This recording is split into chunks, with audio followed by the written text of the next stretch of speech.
Magical giant golden egg. Rampur गांव में विकास नाम का एक आदमी रहता था। विकास एक आविष्कारक था जो अजीब अजीब मशीनें बनाता रहता था। एक दिन विकास ने चीजों को छोटा करने वाली एक मशीन बनाई और एक फुटबॉल पर अपना प्रयोग करने लगा। जब विकास ने प्रयोग किया तो उसका प्रयोग उल्टा हो गया। वो फुटबॉल छोटा होने की बजाय बड़ा हो गया। उसी गांव में एक बहुत ही अमीर और लालची जमींदार रहता था। उसका नाम रंगा था। रंगा के पास 2 पहलवान बॉडीगार्ड थे। रंगा कहीं भी जाता तो वो अपने बॉडीगार्ड्स को साथ लेकर जाता था और गांव वालों को डराकर जबरदस्ती हफ्ता वसूलता था। एक दिन विकास का दोस्त उसके घर आया और उससे बोला, विकास, मुझे एक उड़ने वाली मोटरसाइकिल का आइडिया आया है। क्या तुम वो मोटरसाइकिल मेरे लिए बनाकर दे सकते हो? अगर तुम मुझे वो उड़ने वाली मोटरसाइकिल बनाकर दे दो तो मैं तुम्हें उसका 3 लाख दूंगा। उसकी बात सुनकर विकास बोला, हाँ, मैं तुम्हारे लिए वो उड़ने वाली मोटरसाइकिल बना दूंगा।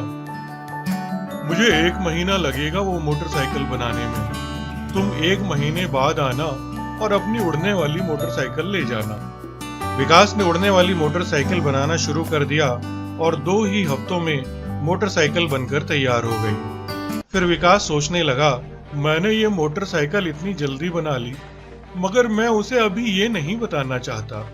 वो 1 महीने बाद अपनी साइकिल लेने के लिए आएगा, तब तक इसे मैं खुद ही इस्तेमाल करूंगा। मैं अभी इसे उड़ाता हूँ। थोड़ी ही देर में विकास उस मोटरसाइकिल को हवा में उड़ाने लगता है। विकास उस मोटरसाइकिल को उड़ाते उड़ाते आसमान में बहुत ऊपर ले जाता है। तभी उसे आसमान में उड़ता हुआ एक जादुई टापू दिखाई देता है। विकास टापू देखकर हैरान हो जाता है। अरे, ये कैसे हो सकता है? इतना बड़ा टापू आसमान में कैसे उड़ रहा है?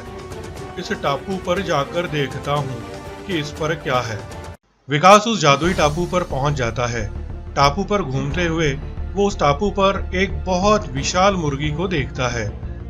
थोड़ी देर में वो विशाल मुर्गी एक बहुत बड़ा सोने का अंडा देती है।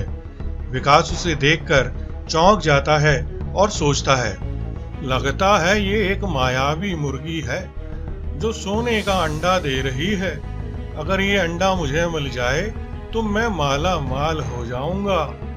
विकास उस अंडे को चुपके से चुरा लेता है और उसे अपनी मोटरसाइकिल से बांधकर टापू से नीचे अपने घर ला रहा होता है। तभी रंगा उसे देख लेता है। इतना बड़ा सोने का अंडा देखकर रंगा को लालच आ जाता है और वो सोचता है, अयो, इतना बड़ा सोने का अंडा इसके पास कैसे आया? मुझको वो अंडा चाहिए। मैं अभी विकास के घर जाता हूँ और उससे वो सोने का अंडा छीन लेता हूँ। तो रंगा अपने गुंडों के साथ विकास के घर पहुंच गया और बोला, आइयो विकास, मुझको वो सोने का अंडा चाहिए। चुपचाप उसे मुझे दे दो, वरना मेरे बॉडीगार्ड तुमको मार मार कर तुम्हारा हड्डी पसली एक कर देगा। विकास डर जाता है और बोलता है, ठीक है, मैं तुम्हें वो अंडा दे देता हूँ। यहीं रुको, मैं उसे लेकर आता हूँ। विकास अपने घर के अंदर आ जाता है। वहां उसकी चीजों को बड़ा करने वाली मशीन पड़ी होती है। वो किचन से एक अंडा लेकर उस पर सोने का पेंट करके उसे मशीन की मदद से बड़ा कर देता है और रंगा को दे देता है। रंगा बहुत खुश हो जाता है और अपने बॉडीगार्ड्स को लेकर वापस चला जाता है। विकास सोचता है, इससे पहले कि रंगा को पता चले, मैं जल्दी से असली अंडे को दूसरे शहर में जाकर बेच देता हूँ। विकास असली सोने के अंडे को एक टेम्पो में रखकर दूसरे शहर के लिए निकल पड़ता है। वहां उस जादुई टापू पर वो विशाल मुर्गी अपना अंडा ढूंढ रही होती है। जब उसे अपना अंडा नहीं मिलता तो वो मुर्गी बहुत गुस्से में आ जाती है और अपने अंडे को ढूंढने के लिए नीचे रामपुर गांव में चली जाती है। वहां वो देखती है कि विकास उसका अंडा टेम्पो में लेकर जा रहा है। गुस्से में मुर्गी उस टेम्पो को पलट देती है और अपना अंडा लेकर वापस उसी जादुई टापू पर चली जाती है। वहीं रंगा को जब पता लगता है कि विकास ने उसे नकली अंडा दिया था तो रंगा अपने बॉडीगार्ड्स के साथ विकास के पास पहुंच जाता है और उसकी खूब धुलाई करता है। आइयो मारो इसको, मार मार के इसका हड्डी का चटनी बना दो। Magical golden lion. रात के अंधेरे में काशीपुर के पास वाले जंगल में आसमान से एक जलते हुए आग का गोला गिरा। गोले के गिरते ही बहुत बड़ा धमाका हुआ और उसमें से एक शेर बाहर निकला।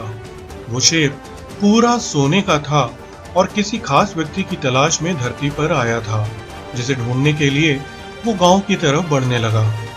वहीं अगले दिन काशीपुर गांव में एक छोटा लड़का जिसका नाम सुरेश था, अपनी भूख मिटाने के लिए भीख मांग रहा था। सुरेश पहले अपने माता पिता के साथ अपने घर में रहता था। वो बहुत खुश थे। सुरेश का चाचा जिसका नाम रंजीत था, वो बहुत लालची और कपटी किस्म का व्यक्ति था और सुरेश के पिता से बहुत जलता था। एक दिन एक्सीडेंट में सुरेश के माता पिता की मृत्यु हो गई। मौके का फायदा उठा के रंजीत चाचा ने उनका घर और जायदाद हथिया लिया और सुरेश को घर से बाहर निकाल दिया।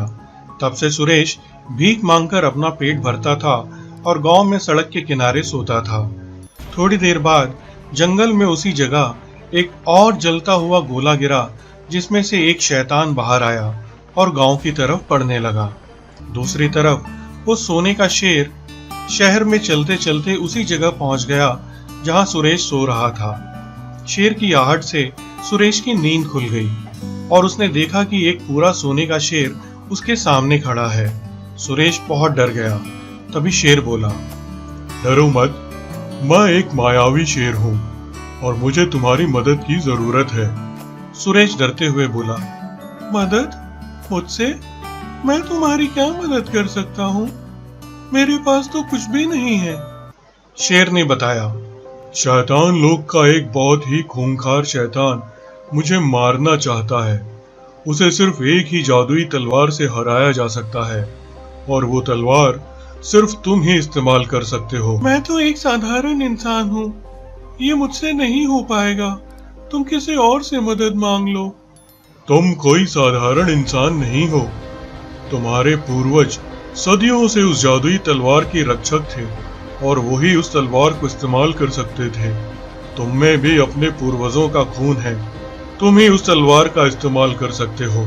ठीक है, मैं तुम्हारी मदद करूंगा। मुझे उस तलवार के पास ले चलो, हम मिलकर उस शैतान को खत्म करेंगे। थोड़ी देर बाद दोनों एक प्राचीन गुफा में पहुंच जाते हैं। उस गुफा में वो जादुई तलवार रखी होती है। सुरेश आगे बढ़ता है और उस तलवार को दोनों हाथों से उठा लेता है। तलवार को लेकर दोनों जंगल के रास्ते वापस गांव की तरफ जा रहे होते हैं। तभी वहां वो खूंखार शैतान पहुंच जाता है और शेर पर हमला करने लगता है। ये देखकर सुरेश उस शैतान पर जादुई तलवार की शक्ति को इस्तेमाल कर देता है और वो शैतान वहीं ढेर हो जाता है। बाद में सुरेश और शेर गांव वापस पहुंच जाते हैं। शेर सुरेश से कहता है, तुमने अपनी जान की परवाह किए बिना मेरी मदद की।